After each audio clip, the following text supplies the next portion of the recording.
Interactive Brokers is arguably one of the best, most comprehensive investment platforms in the world, giving us as retail investors access to trade stocks, ETFs, options, futures, forex, cryptocurrencies, bonds and mutual funds in over 150 markets from 16 different stock exchanges. By using only one platform, you can trade assets in 24 different currencies from over 33 countries all over the world. It has won multiple awards every single year and is also listed on the Nasdaq Stock Exchange with over $10.6 billion in equity capital. It currently has 1.92 million active client accounts all around the world with an average of 2.17 million daily revenue trades. So as you can see, Interactive Brokers is a force to be reckoned with. If investing with EasyEquities is like riding a bicycle, investing with Interactive Brokers is like flying an aeroplane.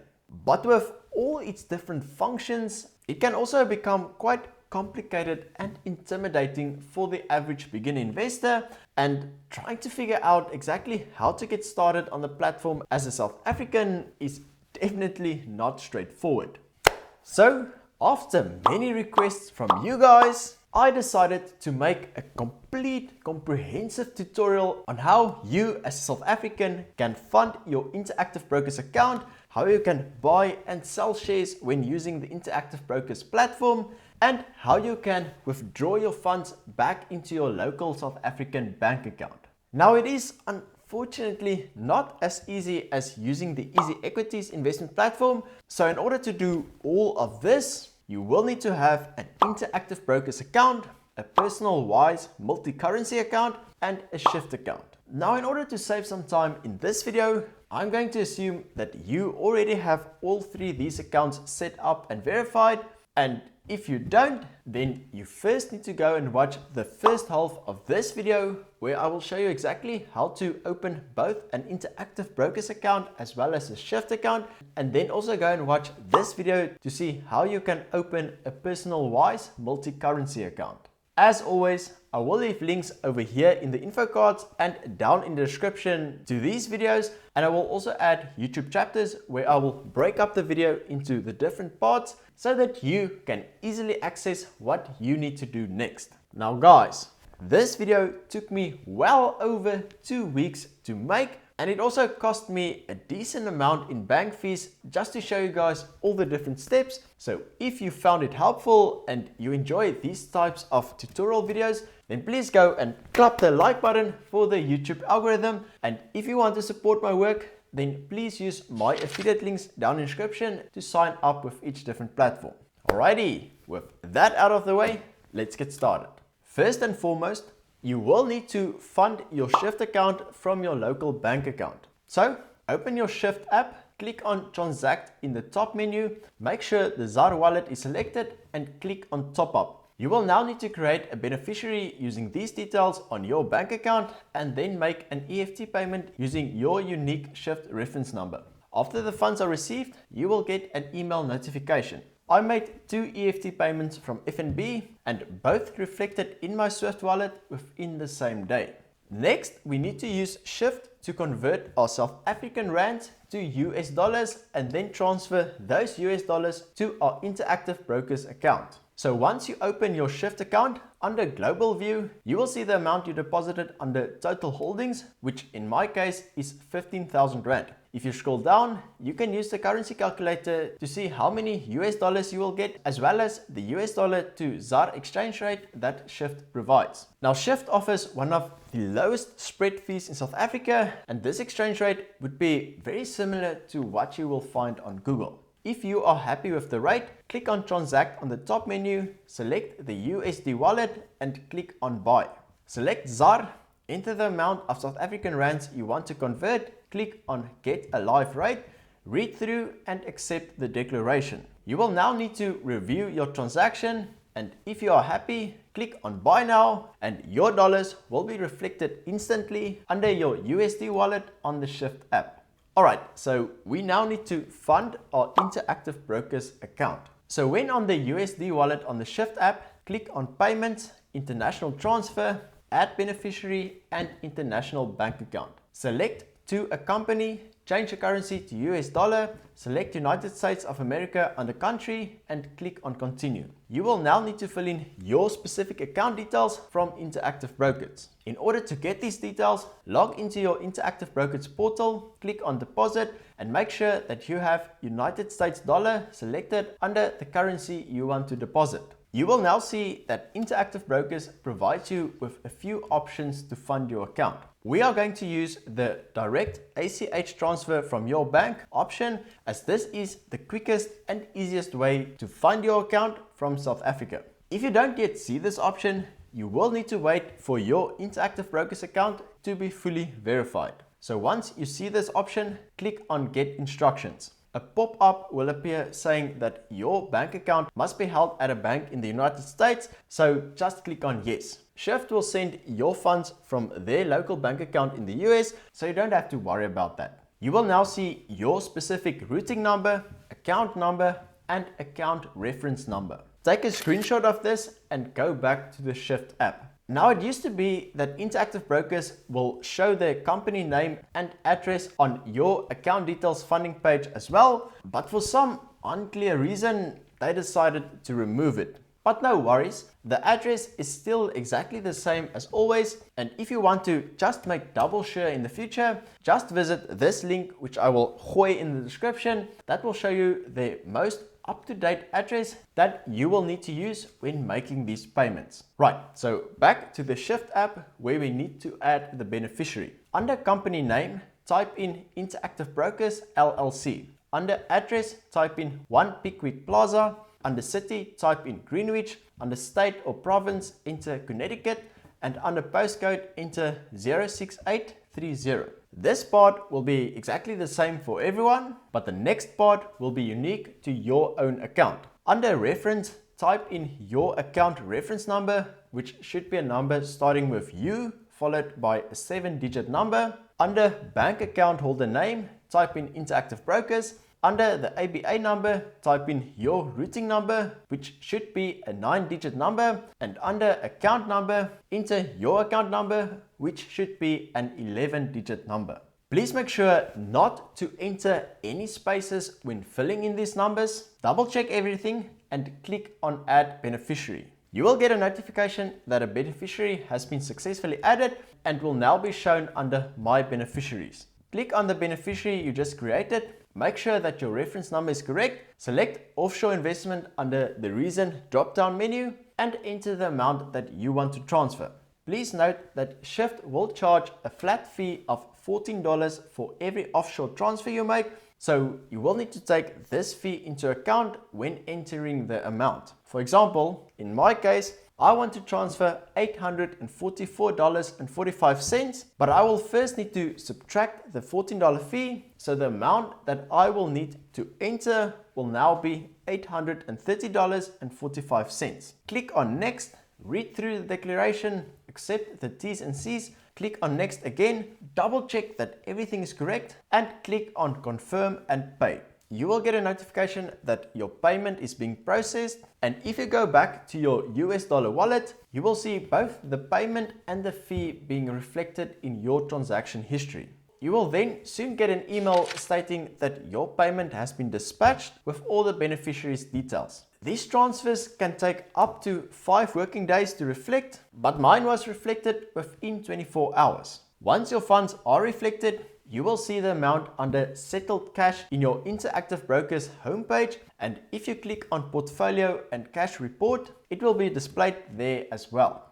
Okay, lekker. Now it is time to buy some shares. Now, as mentioned in the beginning of this video, Interactive Brokers allows us to trade in many different assets, but in order to try and keep things simple, I'm just going to buy and sell an ETF. The easiest way to find stocks or ETFs is to enter the ticker symbol in the search bar. So, for example, I'm going to buy the VWRA ETF, which is an Irish domiciled ETF that tracks the performance of the whole world's economy. So after typing in VWRA, I will select the first option, which is the one that is traded on the LSE, or in other words, the London Stock Exchange. This will show you a candlestick bar of the ETF or stock's performance over different time periods, as well as other nitty-gritty stuff that I won't go into too much detail today. If you guys would want to have a more thorough tour of the Interactive Brokers platform, then let me know down in comments and I may make a video like that in the future. Right, so in order to buy the ETF, click on buy. You can either enter the amount of shares or the amount of US dollar that you want to invest. For US domiciled shares and ETFs, Interactive Brokers allows fractional share trading, but for other exchanges like the London Stock Exchange, you will need to buy whole shares. So in my case, I entered 8 shares under quantity. This will give you an approximate of how much this trade will cost you, so make sure that it is less than what you have available as settled cash at that specific moment. You can then select the order type, and I usually just select market order, which will ensure that the trade executes immediately if it is during trading hours. You can then select the time in force, which is only really applicable when you set limit orders, and basically means how long you would like the order to be placed. I usually just select good till cancel, as I don't really care about trying to time the market. Once you are done, click on preview, check that everything is correct, and click on transmit order. As you can see, this trade only cost me $1.89, which is about 0.25% of the trade, which I think is really cheap. After placing the trade, you will see a pop-up saying that you are submitting an order without market data. Just click on accept, read through the order confirmation info, and click on accept again. Once your order has been filled, it will show up on the right side, and if you want to see more details, click on orders and trades, where you will see the quantity bought, the price you paid per share, the total amount you paid, as well as the commission fee. Now, in order to sell a share, you'll basically just do the reverse of buying a share. So when you are on your home page, click on portfolio and then on positions. Here you will see all the shares and ETFs that you bought on the platform, so select the one that you want to sell. In this example, I will sell the one share I own of the EIMI ETF, which is another Irish domiciled ETF that tracks the whole world's emerging market economy. This will take you to the share overview page again, so click on sell. Similarly to the buy order, you will need to enter the quantity you want to sell, either in share numbers or US dollars. Select the order type as well as the time in force instruction. Click on preview, make sure everything looks good, and click on transmit order. Accept both pop-ups, and once your order has been filled, it will show on the right side as well. You can then view your trade history again by clicking on orders and trades, and if you go back to your home dashboard, you should see that your settled cash amount increased by the amount you sold the instrument for. Now the next part is a little bit tricky. You are unfortunately not able to withdraw funds directly from Interactive Brokers to your local bank account, so you will need to make use of a third-party platform, and the one that I would recommend for this is Wise. Again, if you don't yet have a Wise personal account, then go and watch this video where I will show you exactly how you can go and set one up. Alright, so log into your Wise account, click on the US dollar wallet, and click on your USD account details. You will now see that you have two different sets of account details, one for inside the US and one for outside of the US. Now, seeing that Interactive Brokers' main bank account is situated within the US, you will need to use the account details under the Inside the US tab. Take a screenshot of your details and log back into your Interactive Brokers account. Once you are on the dashboard, click on withdraw and make sure the United States dollar is selected. You will now see that you once again have two different options in which you can withdraw funds from Interactive Brokers. You can either make a bank wire transfer or an ACH transfer. Now, unfortunately, you cannot use the ACH transfer for withdrawals with Wise because Interactive Brokers will ask you to log into the Evolve bank account from Wise, which is unfortunately not possible as you won't have access to the correct login details. Alright, so select use this method under the bank wire tab, choose bank under where will the funds be deposited, and choose the United States under bank country. You will now need to click on click here to locate your bank, which will ask you to enter your 9-digit ABA routing number, which you can find on your Wise US account details. If your routing number starts with 026, you will see the Community Federal Savings Bank name, and if it starts with a 084, like mine, you will see the Evolve Bank and Trust bank name. It doesn't really matter which one you have, as both of them will work. The details of your Wise bank account will then be shown under Receiving Bank alongside your specific routing number. You now need to enter your 16-digit account number under Bank Account Number and then retype it into Confirm Bank Account Number. Enter an account nickname and make sure that the correct name is shown under Institution Account Holder. Click on Save Bank Information, double check your details, enter your login, username and password, and click on Continue. If everything is correct, Interactive Brokers will tell you that your Wise information was confirmed. Now, in order to transfer money, click on Withdraw on your dashboard again and select the Wise withdrawal method you just created. You will now see the amount of cash that are available for withdrawal. Please note that you will need to wait at least 2 business days, both after depositing funds and when selling shares and ETFs, so that the cash can settle before you can make a withdrawal. Right, so for this example, I have $139.60 available and I'm going to withdraw $100. You can click on your account nickname just to confirm that it corresponds with your account details from Wise, enter the amount you want to withdraw and click on Create Withdrawal. Double check everything, sign at the bottom and click on Confirm Withdrawal. You will now get a message that your Wise withdrawal request has been submitted, and if you want to check your transaction history, click on Transfer and Pay on your dashboard, Transaction Status and History, and then click on the transaction you made. Once your withdrawal has been processed, you will get an email from Wise saying that the funds have been deposited.